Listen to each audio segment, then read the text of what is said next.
Hello students, आज हम 5 years plan in India की कंडीशन में आज आपसे बात करेंगे कि इंडिया में जब तक न्यू इकोनॉमिक पॉलिसी मतलब 1991 में जब न्यू इकोनॉमिक पॉलिसी लाई गई उससे पहले हमारी कंट्री की इकोनॉमिक फीचर्स क्या थे, किस कॉन्सेप्ट को लेके हमारी कंट्री अपनी स्ट्रेटजी मेकिंग करने की वर्कआउट करने का काम करती थी। तो सबसे पहले बात करेंगे heavy reliance on public sector. 1991 से पहले हमारी कंट्री की जो इकोनॉमिक प्लानिंग होती थी उसमें हमारी कंट्री का मेन फोकस, हमारी जो रिलायंस था हमारा वो किस पे था?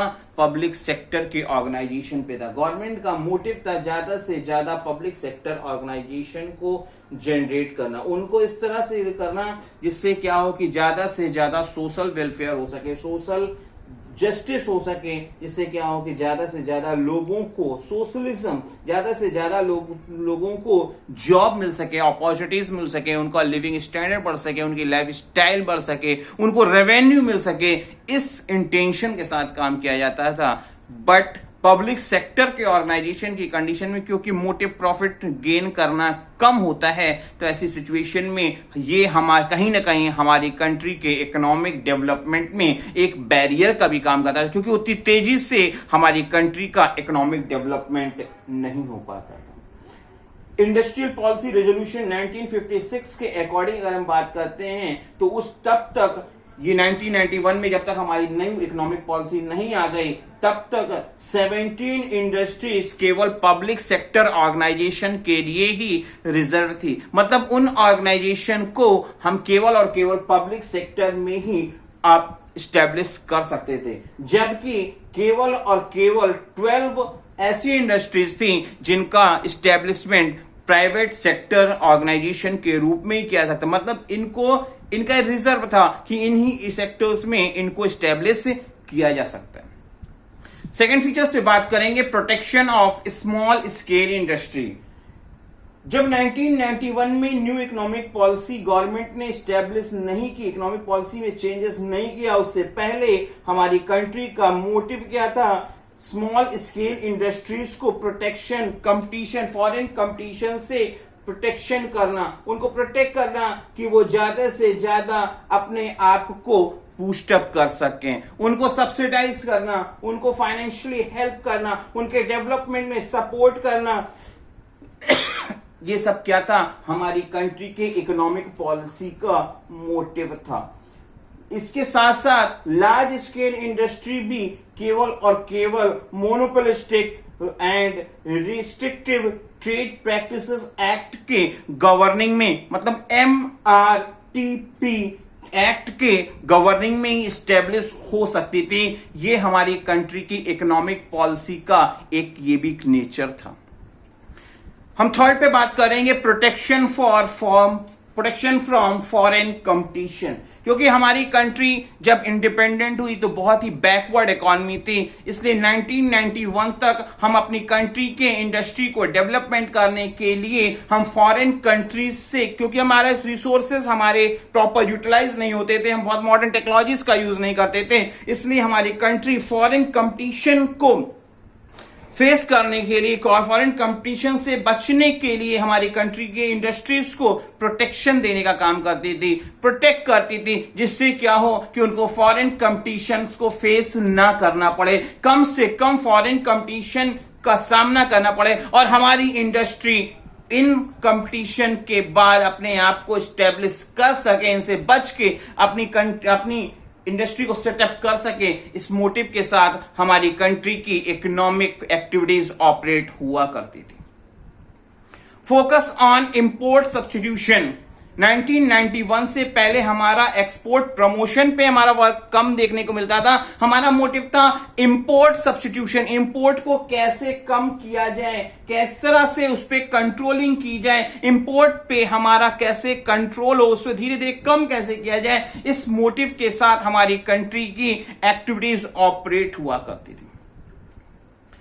फिफ्थ पॉइंट पे बात करेंगे, रिस्ट्रिक्शन ऑन फॉरेन कैपिटल। आज जो एफडीआई की हम बात करते हैं वो एफडीआई की प्रॉब्लम आज पहले क्या था, 1991 से पहले एफडीआई जैसा कोई भी कॉन्सेप्ट हमारी कंट्री में पाया नहीं जाता था। फॉरेन डायरेक्ट इन्वेस्टमेंट को हम क्या करते थे, बुरी तरह से निग्लेक्ट करते थे, और हमारा मोटिव था कि हमारी कंट्री में इंडस्ट्रीज को डेवलप किया, फॉरेन कंट्री के ऑर्गेनाइजेशन को अपनी कंट्री में लाने के बारे में हम लोग बहुत ज्यादा नहीं सोचते थे, और अपनी ही कंट्री में जो अनडेवलप इकोनॉमी है, अनडेवलप इंडस्ट्रीज हैं, उनको ही बूस्टअप करने के मोटिव के साथ आज हम क्या है, एफडीआई पे बात करते हैं, फॉरेन डायरेक्ट इन्वेस्टमेंट, ताकि क्या है कि फॉरेन की टेक्नोलॉजीज और फाइनेंस का यूटिलाइज करके अपने पास अवेलेबल रिसोर्स का बेस्ट पॉसिबल मैनर में यूज किया जाए और रिजल्ट्स अच्छे से अच्छा पाया जाए, जिससे हमारी कंट्री का इकोनॉमिक डेवलपमेंट हो सके, जीडीपी ग्रोथ हो सके, इंफ्रास्ट्रक्चर डेवलपमेंट हो सके। बट ये पहले 1991 से पहले हम इस कॉन्सेप्ट के बारे में बात नहीं करते थे। 6 पॉइंट पे बात करेंगे, focus on saving and investment.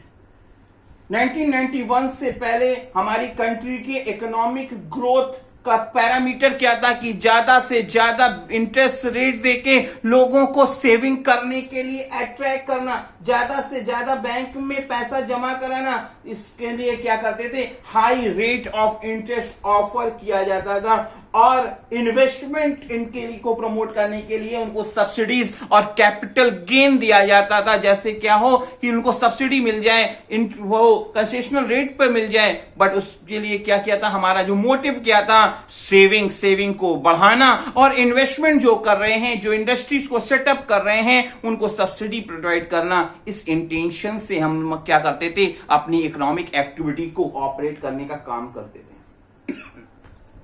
7th point पे बात करेंगे, हमारी इकोनॉमिक पॉलिसी का फीचर जो 1991 से पहले, न्यू इकोनॉमिक पॉलिसी आने के पहले क्या था, सेंट्रलाइज प्लानिंग थी। हमारी कंट्री के इकोनॉमिक डेवलपमेंट और ग्रोथ में स्टेट का बहुत ज्यादा इन्वॉल्वमेंट नहीं था, स्टेट का बहुत ज्यादा इन्वॉल्वमेंट बहुत कम देखने को पाया जाता था। जो सेंट्रल से या economic policy, economic commission, planning commission के थ्रू जो पॉलिसीज बताई जाती थी, जो प्लान्स बताया जाता था, जो स्ट्रेटजी बनाई जाती थी, उसी का इंप्लीमेंटेशन स्टेट अपने लेवल पे करता था। स्टेट का इसमें किसी भी तरह का इंटरफेरेंस देखने को नहीं मिलता था।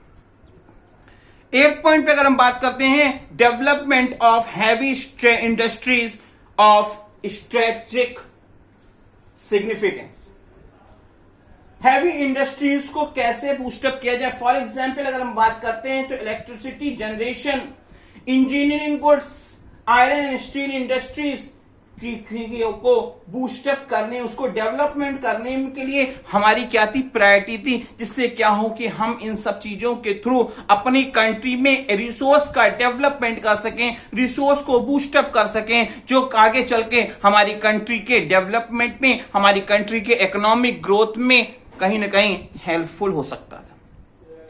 9th कैरेक्टर की बात करते हैं, कैरेक्टरिस्टिक्स की बात करते हैं, फीचर की बात करते हैं, regulated development of private sector.